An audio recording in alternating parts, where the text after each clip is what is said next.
한국 소비자가 호구다 뭐 이런 얘기를 들을 정도로 높은 가격을 지불하고 내가 소비자에게 잘못하면 내가 망할 수 있다는 것. 소비자의 힘은 훨씬 강력합니다. 어떻게 하면 글로벌 호구가 되지 않느냐. 아마도 이제는 더 이상 한국 사람들이 호갱이 되지 않을 그러한 시대가 오지 않을까 싶어요.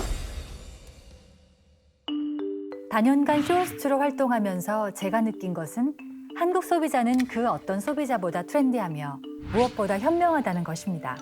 그래서 이 코리안 프라이스를 피하기 위한 움직임도 분명히 있어 왔습니다. 네, 인터넷으로 해외에서 직접 제품을 구매하는 해외 직구 열풍이 뜨겁습니다. 최근 급속도로 성장한 해외 직구 시장.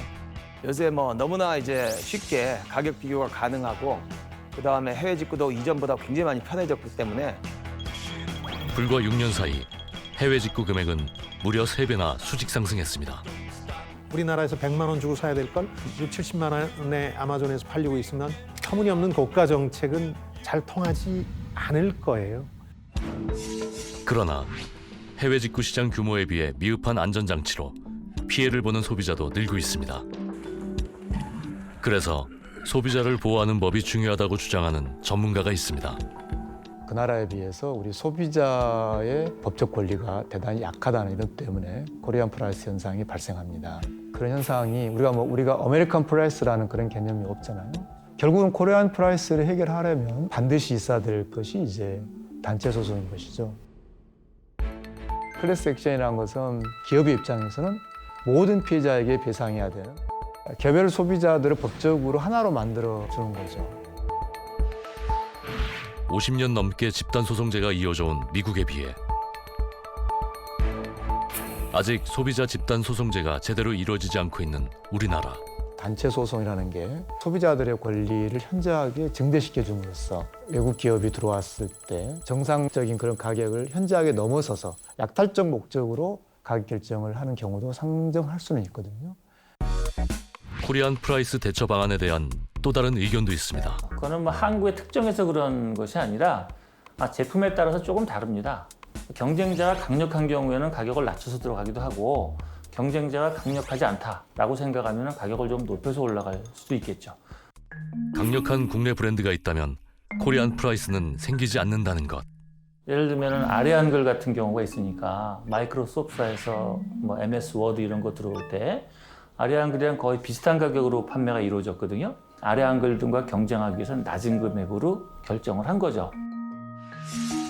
실제 경쟁력을 갖춘 국내 브랜드로 인해 코리안 프라이스를 엄두조차 못 냈던 글로벌 기업들도 있습니다. 그러면 여기서 비판할 것은 왜 한국 기업은? 이라는 질문을 해야 돼요. 왜 한국 기업은 글로벌 무대에서 고가 전략을 유독 못할까라는 비판을 오히려 해야 될 수 있고요. 국내 브랜드의 파워가 코리안 프라이스의 해결책이 될 수 있다는 것. 그리고 우리 소비자 개개인의 노력 역시 매우 중요합니다. 어떻게 하면 글로벌 호구가 되지 않느냐. 효용을 추구하는 계획된 구매로 이루어지는 것이 제일 좋죠. 남이 하는 거기 때문에 따라하는 소비가 안 되어야지. 뭐 그렇게 비싸게 주고도 그렇게 만족하신다면 해야죠. 소비자들은 처우를 선택하는 거거든요. 과시적 소비는 가격 논란을 만들기도 했지만 우리의 중요한 잠재력이기도 합니다. 글로벌 브랜드들이 한국 시장을 볼 때는 한국 시장이 갖고 있는 소위 구전의 영향력을 더 중요시 여깁니다. 그 제품에 대한 비교 평가, 사진 찍어서 자기 SNS에 올리고 이거는 좋다, 이건 나쁘다, 유튜브 활동도 크고 그래서 한국에 먼저 넣어서 전반적인 품질 평가를 해보고 수정사항이 있다. 그럼 얘를 고쳐서 더 큰 시장으로 나가려고 하는 경우도 많죠. 특히 IT 제품 같은 경우에는 한국에서 통하면 전 세계에서 통한다.